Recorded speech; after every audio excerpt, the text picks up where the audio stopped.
Bienvenue à tous à cette nouvelle édition de Planète Facebook. Le monde bouge, Afrique Média aussi. Et vous le savez d'ailleurs comme moi, que grâce à nos chers Facebookers, aucune analyse sur l'actualité ne pourra nous échapper. Eh bien, commençons cette édition avec la page Facebook de RFI qui nous parle en titre de la journée internationale ce 17 octobre du refus de la misère qui a pour thème cette année combattre la pauvreté, c'est combattre les préjugés. RFI indique que l'une des plus grandes violences faites aux personnes en situation de grande précarité, ce n'est pas tant la pauvreté elle-même que le mépris qu'elle engendre. Cette discrimination-là est très insidieuse et elle fait beaucoup de dégâts. Pourtant, dit RFI, on en parle peu en France, habitués que nous sommes à évoluer au milieu des pauvres sans les voir vraiment. RFI révèle en outre qu'en France, 8,7 millions de personnes survivent avec moins de 977 € par mois et que cela représente 14,3% de la population selon les derniers chiffres de l'INSEE qui remontent à 2011. Il faut aussi mentionner que l'Afrique chaque année se bat pour que la pauvreté soit réduite sur le continent africain. Le premier à réagir sur cette information nous dit que ce n'est pas partout que les enfants mangent bien. Parfois même certains se nourrissent debout. Un autre précise que c'est difficile de combattre la misère pour deux raisons. Les voici. La première, c'est qu'il y a des gens qui se plaisent dans leur pauvreté. Ceux-là ont toujours la main tendue vers l'extérieur et ne veulent fournir aucun effort. La deuxième, c'est que la dialectique voudrait que s'il y a des riches, qu'il y ait aussi des pauvres pour que l'équilibre naturel soit maintenu. Le dernier pense que ceux qui prétendent combattre la pauvreté sont les mêmes qui ont construit cette pauvreté en Afrique et partout dans le monde, alors qu'ils arrêtent de nous endormir.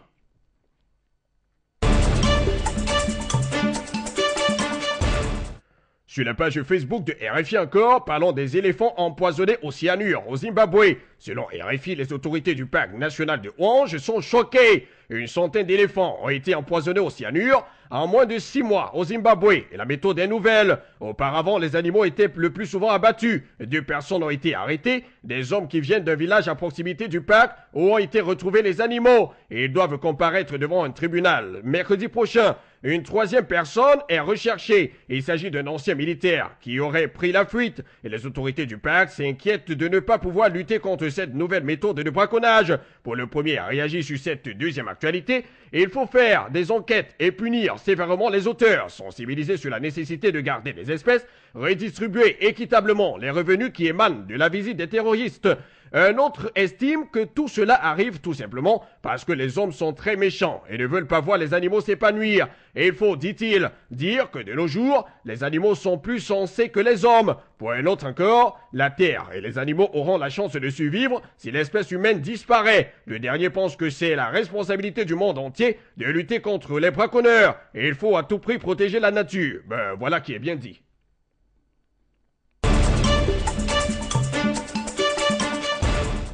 Sur la page Facebook de RFI toujours, intéressons-nous à la situation budgétaire aux États-Unis d'Amérique.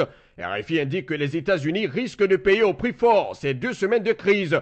Une première estimation fait état d'un coût de plusieurs milliards de dollars. La fermeture des services publics et la mise au chômage forcée des centaines de milliers de fonctionnaires pourraient déjà entraîner une baisse de 0,6% de points de croissance au 4e trimestre selon l'agence Standard & Poor's, ce qui représente une perte de 24 milliards de dollars. Enfin, au-delà des aspects strictement financiers, cette crise politique va laisser un doute sur la capacité des États-Unis à assumer un leadership mondial, un impact difficilement quantifiable. Sur cette autre actualité, le premier à réagir nous dit que c'est du n'importe quoi encore, une mascarade de ces empereurs tellement parfaits qu'ils trouvent toujours des solutions à leurs problèmes, tandis qu'en Afrique, ils soutiennent les rébellions en les encourageant à détruire leur continent pour mieux leur permettre de piller l'Afrique. Un autre dit que les républicains voulaient que Barack Obama puisse abdiquer par rapport à sa réforme sur la santé, le fameux Obamacare, mais cela n'a pas été le cas. La preuve, Obama reste plus serein que jamais. Pour le dernier à réagir,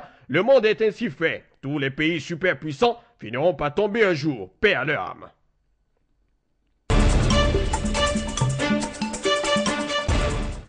Et terminons cette édition avec la page Facebook de BBC Afrique qui nous informe qu'au Mali, le représentant spécial de l'ONU, Beth Koenders, a demandé un renforcement rapide de la MINUSMA, la mission internationale de soutien au Mali. Devant le Conseil de sécurité de l'ONU à New York, mercredi passé, Bert Koenders a également demandé des hélicoptères pour les casques bleus. La mission a besoin d'hélicoptères pour accéder aux zones reculées afin de protéger les civils, a déclaré M. Koenders.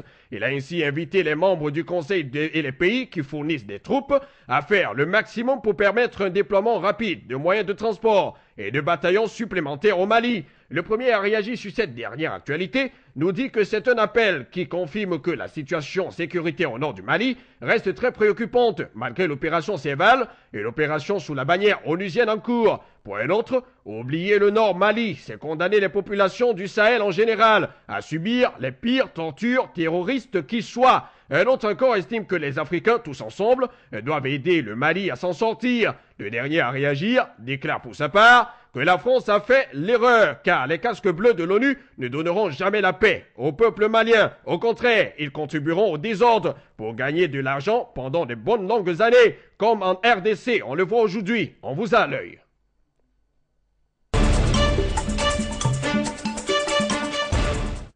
Voilà, c'est tout pour cette autre édition de Planète Facebook.